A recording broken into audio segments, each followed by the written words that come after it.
Hi, and welcome back to Carl and Rick Talk Risk. Rick, how's it going? Awesome. How are you? Very good, thanks. Happy Easter to everybody. It is Good Friday we are recording on.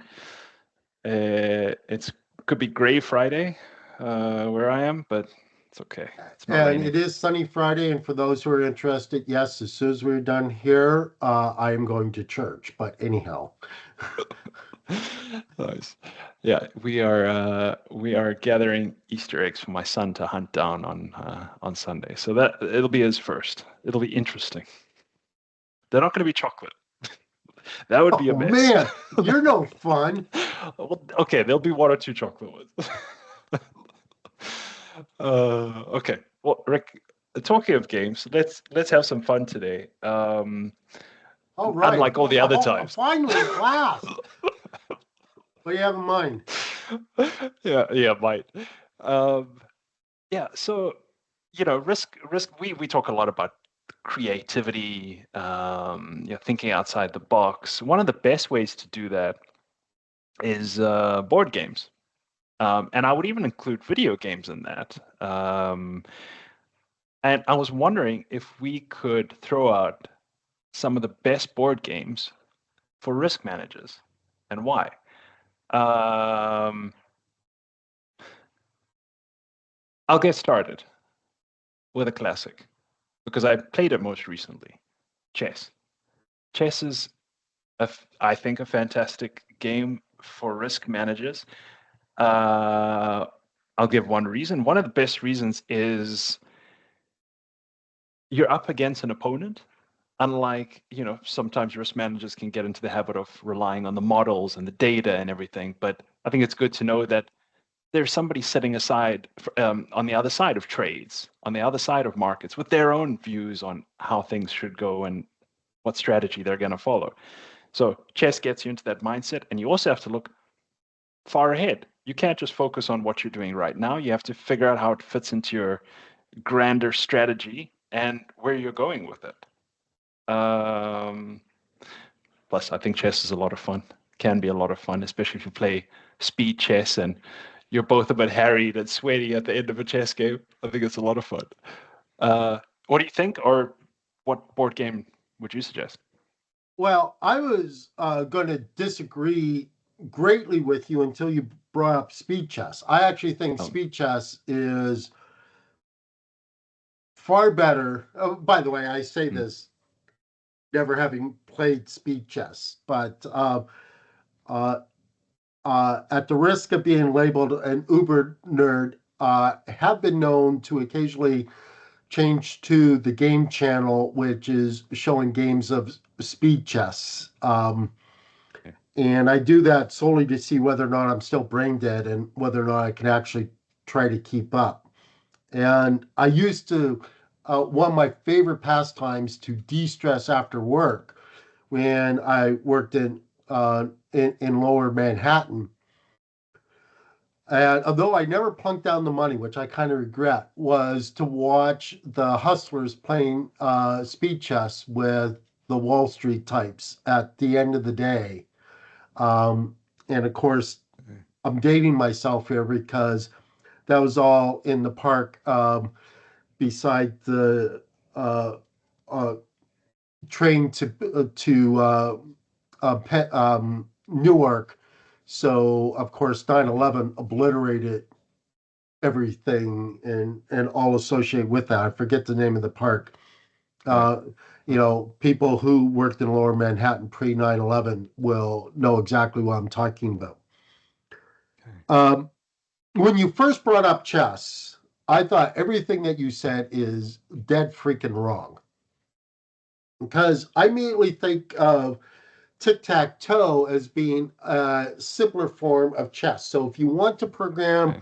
or in my small brain, I always think that if I want to develop a program to play chess, a computer program to play chess, is I would use tic tac toe to kind of develop some of the strategies. And tic tac toe, Mm, of course, is a completely determinate game.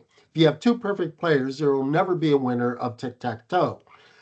Something which I proved in grade 3 a long story, but basically instead of doing math, I got the entire class hooked on tic-tac-toe, and we used to have self-directed learning.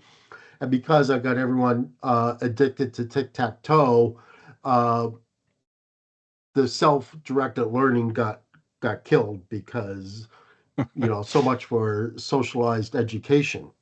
Yeah. Having said that, and by the way, so a lot of chess is still very formulaic.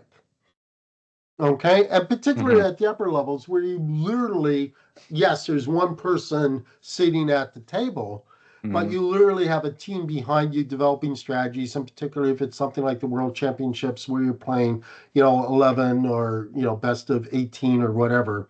Right. Um, you have a team developing the strategy behind, and in much more pedestrian games of chess, yes, it's you against the other person, and I think that the other person is there. The other thing, though, is you said that you get to look ahead. Bullshit. In chess, you only get to look ahead in a very, very, very limited way because going beyond, you know, three moves, I think what they calculate, you're beyond the scope of human comprehension. Now, Hmm. having a theme, a strategic theme, is key. When you thought of board games, first off, I went completely blank. But a funny instance, when I first became an academic, a very large multinational insurance company approached me about doing a pilot project of setting up a risk tournament. And they used the board game Risk, and they literally set up dozens of tables in our university's quad, grassy area. Fortunately, it didn't rain that weekend. And they had a large scale tournament of the game Risk. Now, Hmm. I didn't particularly think, and for those of you who are familiar, Risk is basically a war strategy game. Um, uh, I didn't really think that that was the most suitable thing for risk management, but it worked out well for them because they continued it on and expanded the tournament format at other universities for several years. So anyhow, Hmm. Okay. not a board game, but I think poker uh, is kind of the gold standard for developing a risk manager because you get the people element, you get and so you get the complexity of reading another person, of thinking that you're reading another person when you're not, uh, and then you get the complicated part of calculating the odds, which again are completely in the realm of being able to calculate. But you can get, if you're Bayesian, you can get better at calculating the odds, as particularly if you're doing uh, uh, uh, oh, what's the one that they always show on TV? The format that they always show on TV. I'm drawing a brain cramp on that, but no limit hold'em. Oh, Okay, so if you're you certainly develop your Bayesian skills and you develop your people reading or people understanding skills. So I think that poker, again, not a board game, is a good one to go at. okay. Okay. Poker. Um, I the game of Risk now sounds more relevant than ever, don't you think? With geopolitics coming back into the fore, it's maybe not such a bad. I want to sleep tonight, so I'm not going there. Okay. Um, I'm trying to think of a video game that would fall in this category. Tetris is coming to mind. I definitely played a lot of that as a kid. Um, there's that element of randomness because you don't know what block you're going to get next. You know what block you're placing right now, fine. But you don't know what's coming after that, right? So you can have a plan, but you've also got to completely adapt if you don't get the the puzzle pieces you're gonna get. I don't think I need to describe Tetris. I think most people get. You have different shapes. Yeah, you If you bloody yuppie. Like, I mean, come on. I hate to tell you, I've only played Tetris twice in my life, albeit I do play a version of it. But yeah, I hate to tell you that there might be some older people like myself on listening to this podcast yeah, who really did not grow up with video games. But continue on. Tell us how right. Tetris Well, Tetris well, prepares you to be a risk manager. well. Okay. What's the really popular Facebook game? Isn't it Jeweled or Bejeweled? Something where you have to.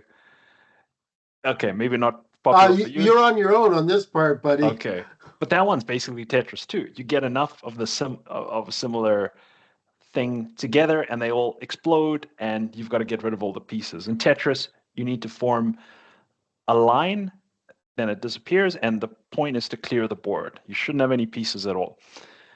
Um, well, the element of randomness is good. I think it's a good lesson for risk managers. We shouldn't think that the world is so predictable that everything's going to go to plan. So there's a nice element of randomness there.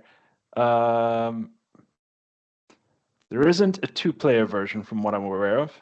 You could compete with somebody else and do it faster, but there's not that adversarial, challenge that you have in chess, unfortunately. So overall, I'd still say chess is better, but yeah. No, I'm going to go with poker, but Okay. as you know, I have a couple of pinball machines, and I like my Yeah. pinball machines. So I'm not with you on the video games. Yeah. Of course, one of the most popular games for the finance industry, of course, after poker is, of course, bridge. Okay. I thought you were going And to say I grew up Monopoly. with bridge, and I think that bridge is interesting because, as opposed to poker, because of course in poker, if you got a bad hand, you can just muck it, right? Yeah. You don't necessarily have to play it. In bridge, you have to play the cards that you were dealt. Okay. Now, bridge has, perhaps not to the same extent, but it has this a certain set of rules, very much like poker. Sorry, very much. Well, actually, poker has its conventions, but chess, of course, I see as being computer driven. So, getting back, of course, we have the famous, big deep blue or deep Yeah. mind or where the hell it Deep was. Blue. Yeah. Yeah, winning at chess. So it does have those kind of algorithmic type strategies. Mm-hmm. Okay. Uh, but you're still dealing with people. And unlike chess, you create your situation, rightly or wrongly. Right. Now, yes, Yeah.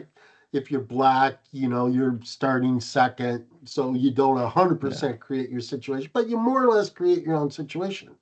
Yeah. In bridge, you're randomly dealt a set of cards, and good, bad, or ugly, you got to play those set of cards. And so that's very important for risk, because one of the things I think that risk managers miss when they're highly educated in risk through a formal education is you kind of believe that you've got this ideal setup, and then how do I optimize it?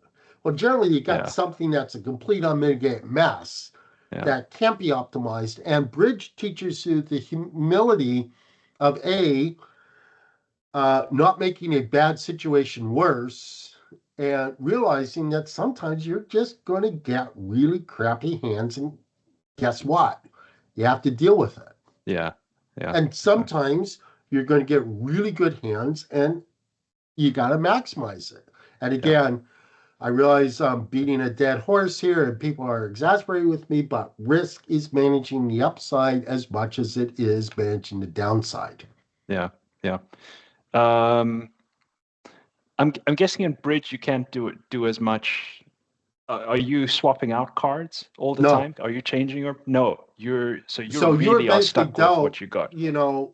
your Okay. cards up front, Yeah. and you got to play them, as you go along. Now, yes, Yeah. you are affected to an extent by what your opponents do. Yeah. Yeah. Um, you can, to a limited extent, set up in terms of the bidding up front with your partner. But again, that bidding is based upon imperfect information. And part of the bidding process in bridge is giving as much information as you can to your partner about what cards you hold and what your situation is while receiving information from them, which again is far from perfect. And that, of Right. course, is where all the conventions of bridge come in. Uh, so there is the interpersonal element, there's Uh-huh. the teamwork element, there's the cooperation element, there's the competition element, there's the randomness element. Um, Mm. uh, there's just the brain memory element. Uh, Right. in bridge, in bridge more so than in almost any other game, being able to count cards is a very important asset. In fact, it's a critical asset. Okay. Um, so yeah, Okay. and of course, bridge is quite famous for being if you're a nationally ranked bridge player, I think that there's a whole host of hedge funds that are more than happy to give you an automatic job offer. Okay. Okay. I hadn't heard that before. Oh, and of course, Warren Buffett, of course, is you know, Yeah. Yeah. Um, I was going to point out that we haven't mentioned any games where there's teamwork involved, but you just mentioned teamwork, but it sounds like limited teamwork. So you obviously sit across from your partner, and you can't tell them what you have because then your opponents know. but So you're trying to. you can implicitly tell them parts of what you have in the bidding. But again, Okay. there's a limit to the number of rounds of bidding. I Okay. and there's and that's being able to communicate with with like 20 words, but you can only use one word with probably at most 4 rounds. So a bidding Okay. or or 4 turns of bidding. So you can at best hint, and so it's using imperfect information Yeah. is what it is, and, Okay. and trying and knowing that it's imperfect information, communicating as much imperfect information as you can. Mm-hmm. Mm-hmm. Okay. Okay. Um, Sadly, bridge has gone the way of the dodo bird. yeah, I don't hear much about it. I came across some when I was living in Halifax. I came across some uh, lessons in bridge, but I think I went to one and then stopped. So it's the kind of game you really need to stick to. I get that. Anyway, um, I'm not sure I have any others. I have a silly example. I'm playing a lot of puzzles with my 2-year-old son at the moment, but there the biggest risk is him throwing the pieces away or getting stuck under the carpet. So I'm not sure that's the best lesson for a risk manager. I'm trying to, Rick, I'm having a tough time thinking of other board games where there's a real teamwork component, where you're actually each have your own strengths and um, yeah, I'm kind of struggling on that one. Anyway, I'll bring it up another time if I think of a good example. I do want to market something while we're online because we'll probably publish this on Monday or Tuesday next week. I'm hosting a webinar for Intelligent Risk, which is Premier's Risk Insights publication, on geopolitics. We've got 3 fantastic speakers around the table. I'll be moderating. We're keeping plenty of time for Q&A at the end, so do come with questions.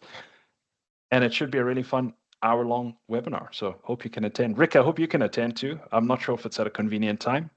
I think it's a little bit later than this on Wednesday next week. So, plug done. Oh, there's Carl. The always shrilling something, but anyhow. Yeah. Okay, Rick, until next time, good chatting. Have fun. Go play Cheers. some games.